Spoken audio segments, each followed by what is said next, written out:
ഇത്രയും നേരം ഞാൻ എന്നെ തന്നെ പറഞ്ഞു മനസ്സിലാക്കുന്നത് അത് നിഴലാണ്. ഒന്നും കൊണ്ട് പേടിക്കണ്ട, പ്രേതമില്ല, യക്ഷിയില്ല, ഒരു കുന്തവും ഇല്ല.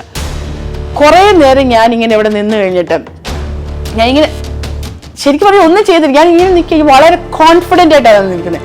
കോൺഫിഡൻ്റ് ആയിട്ട് ഞാനിങ്ങനെ നിൽക്കുന്ന സമയത്ത് പെട്ടെന്ന് തന്നെ ഈ കാണുന്ന രൂപം, ഈ കറുത്ത രൂപം നടക്കാൻ തുടങ്ങി.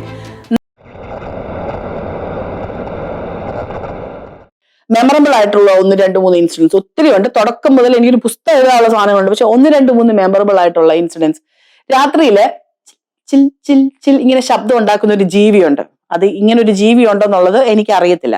എനിക്കെന്നല്ല, എനിക്ക് തോന്നുന്ന ബോർഡിങ്ങൾ ഒരുമാതിരിപ്പെട്ട ആളുകൾക്ക് ആർക്കും അറിയത്തില്ല. ഇനി അറിയാവുന്നവരാണെങ്കിൽ പോലും ഒരു മിണ്ടായിരിക്കാൻ തുടങ്ങി. അപ്പൊ അവര് പറയാൻ തുടങ്ങി, പാല പൂക്കുന്ന സമയത്ത് ഈ യക്ഷി ഇറങ്ങുമ്പം യക്ഷിയുടെ കാലയിലെ തളം അവർ കെട്ടിയിരിക്കുന്ന മറ്റേ കൊലുസിന്റെ ശബ്ദമാണ് ഈ കേൾക്കുന്നതെന്ന് ആരോ ഒരാൾ പറഞ്ഞു.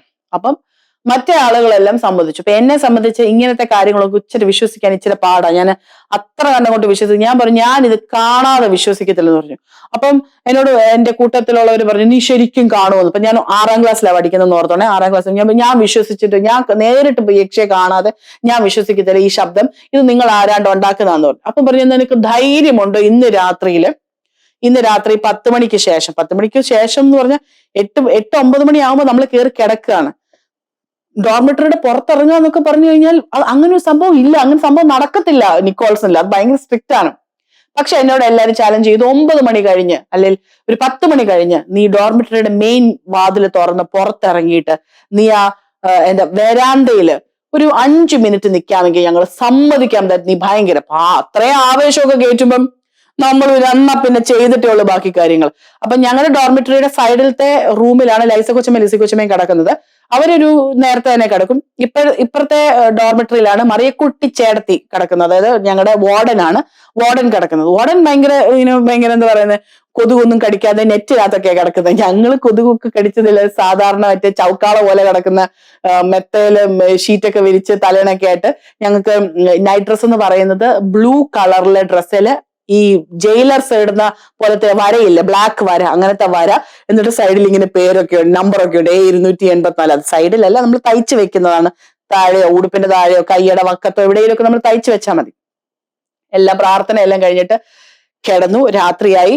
ഏറെക്കുറെ ഒരു 10 മണിയൊക്കെ ആയപ്പോഴത്തേക്കും എന്റെ ഒരു സുഹൃത്തിന്റെ സഹായത്തോടു കൂടി തന്നെ ഡോർമെറ്ററിയുടെ മെയിൻ ഡോർ തുറന്നിട്ട് ഞാൻ പുറത്തിറങ്ങി നിന്നു. അപ്പൊ പുറത്തിറങ്ങി നിന്നപ്പോ വരാന്തയിൽ ആരുമില്ല. എന്ത് പേടിക്കാനാണ്? മറിയം കുടിച്ചെടുത്തി അറിഞ്ഞിട്ടില്ല, ലിസി കൊച്ചമ്മ അറിഞ്ഞിട്ടില്ല. വളരെ പതുക്കെയല്ലേ നമ്മൾ കഥ തുറന്നത്. ഞാൻ ആ വാതൊക്കെ ഇരിക്കുന്നത്. അപ്പൊ അന്നത്തെ കാലത്ത് എന്ന് പറഞ്ഞു കഴിഞ്ഞാൽ ഡോർമെറ്ററിയുടെ വരാന്തയിൽ ഇടുന്നത് ഈ 60 വോൾട്ടിന്റെ ബൾബ്, 60 വോൾട്ട് ആണോ എന്ന് എനിക്കറിയത്തില്ല. 60 വോൾട്ടിന്റെ ബൾബ് എന്ന് പറയുമ്പോൾ നമ്മൾ ഈ ചില സിനിമയിലൊക്കെ കണ്ടിട്ടുള്ള ഈ പോലീസ് ഓഫീസേഴ്സിനെ ക്വസ്റ്റ്യൻ ചെയ്യുന്ന സമയത്ത് ഈ കുറ്റവാളി ഇരിക്കുന്ന അവിടെ മാത്രമേ ലൈറ്റ് കാണത്തുള്ളൂ, പിന്നെ അങ്ങോട്ട് ഇരുട്ടായിരിക്കും. അങ്ങനത്തെ ബൾബുകളാണ്. അതില് ഏറ്റവും ഇങ്ങേയറ്റത്തെ ബൾബ് മാത്രമേ കത്തുന്നുള്ളൂ. അങ്ങേയറ്റത്തെ ബൾബ് നിർത്തിയിരിക്കുക. അതായത് ഞാൻ നിൽക്കുന്നിടത്ത് മാത്രമേ വെളിച്ചുള്ളൂ, പിന്നെ അങ്ങോട്ടെല്ലാം ഭയങ്കര ഇരുട്ടാണ്. ഞാൻ 10 മണിക്ക് പുറത്തിറങ്ങി നിൽക്കുന്ന സമയത്ത് ഞാൻ ദൂരേന്ന് കാണുന്നത് ഇസ് ആക്ച്വലി ഒരു രൂപം, ഒരു കറുത്ത രൂപം അവിടെ നിൽക്കുന്നു. അപ്പൊ ഞാൻ എന്നെ തന്നെ പറഞ്ഞ് മനസ്സിലാക്കുകയാണ്, ഒന്നും പേടിക്കണ്ട, അത് മരത്തിന്റെയോ എന്തിന്റെയോ നിഴലാണ്, ഒന്നും പേടിക്കണ്ട. ഞാനപ്പം കുറച്ചു നേരം ഇങ്ങനെ നിന്ന് 5 മിനിറ്റ് നിൽക്കണമല്ലോ. അപ്പൊ ഇവരിങ്ങനെ 5 മിനിറ്റ് ഇങ്ങനെ എണ്ണിക്കൊണ്ടിരിക്കുക. സെക്കൻഡ്സ് ആണ്, വാച്ച് ഇല്ല, ആർക്കും വാച്ച് ഒന്നും കഴിയില്ല, എല്ലാവരും സെക്കൻഡ്സ് ഇങ്ങനെ കൗണ്ട് ചെയ്തുകൊണ്ടിരിക്കാം. ഞാനിങ്ങനെ നോക്കിക്കൊണ്ടിരിക്കുകയാണ്. അപ്പൊ ഒരു രൂപം കാണുന്നുണ്ട്, ഒരു മനുഷ്യന്റെ അത്രയും രൂപമുണ്ട്. പക്ഷെ എന്നാ അതൊരു മനുഷ്യനാണ് നമുക്ക് തോന്നത്തുമില്ല. കാരണം ശരിക്കും പറഞ്ഞ ഒരു മരത്തിന്റെ ഒരു അത്യാവശ്യം നല്ല വലിപ്പം, ഒരു മരം, അതിന്റെ ഒരു നിഴലടിക്കുന്നത് പോലെ നമുക്ക് ഫീൽ ചെയ്യത്തുള്ളൂ. അപ്പൊ നമ്മളൊരു നിഴലിനെ നോക്കി എത്ര നേരം വേണമെങ്കിലും നിൽക്കാം. ബിക്കോസ് നമ്മളെ തന്നെ ബോധ്യപ്പെടുത്തിയിരിക്കുകയാണ് അത് പ്രേതമല്ല, അത് മനുഷ്യനല്ല, അതൊരു മരത്തിന്റെ നിഴലാണ്.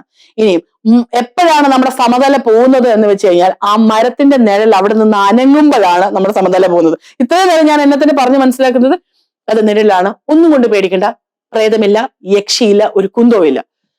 കുറെ നേരം ഞാൻ ഇങ്ങനെ ഇവിടെ നിന്ന് കഴിഞ്ഞിട്ട് ഞാൻ ഇങ്ങനെ ശരിക്കും പറഞ്ഞാൽ ഒന്നും ചെയ്തില്ല. ഞാൻ ഇങ്ങനെ നിൽക്കുക, വളരെ കോൺഫിഡന്റ് ആയിട്ടാണ് നിൽക്കുന്നത്. കോൺഫിഡന്റ് ആയിട്ട് ഞാൻ ഇങ്ങനെ നിൽക്കുന്ന സമയത്ത് പെട്ടെന്ന് തന്നെ ഈ കാണുന്ന രൂപം, ഈ കറുത്ത രൂപം നടക്കാൻ തുടങ്ങുമ്പോഴും നമ്മളോട് തന്നെ പറഞ്ഞു ഒന്നും പേടിക്കാല്ല, മരത്തിന്റെ നിഴലെല്ലാം നിനക്ക് തോന്നുന്നതാണ്. ബിക്കോസ് ഇവരെല്ലാം ഇങ്ങനെ കൂടെ പറഞ്ഞിട്ടോ. 6ാം ക്ലാസ്സിലാന്ന് പഠിച്ചു, ഓർത്തോണം. 6ാം ക്ലാസ്സിൽ ഒരു വ്യക്തിക്ക് എത്രത്തോളം ധൈര്യം സമ്പാദിച്ചെടുക്കാൻ പറ്റുമോ അതെല്ലാം ഞാൻ അവിടെ സമ്പാദിച്ച് നിന്നാണ് ഇങ്ങനെ നിൽക്കുന്നത്. എന്തായാലും ഈ രൂപം നടക്കാൻ തുടങ്ങി.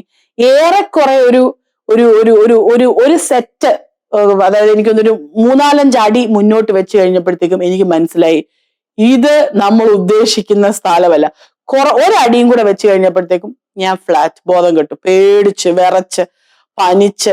പിന്നെ പിള്ളേരല്ല, പിന്നെ എന്താന്ന് ഞാൻ ഓർക്കുന്നില്ല, ഞാനങ്ങ് ബോധം കെടുവായിരുന്നു. ഞാനങ്ങ് എന്റെ കംപ്ലീറ്റ് ബോഡി എല്ലാം കൂടെ അങ്ങ് ഇതായി, ബിക്കോസ് ഞാൻ അത്രമാത്രം പേടിച്ചു പോയി. പിറ്റേ ദിവസം നല്ല ഒന്നാന്തരം പനിയാണ്. അപ്പൊ നിങ്ങൾ വിചാരിക്കും ആരാണ് ഈ രൂപം എന്നായിരിക്കും.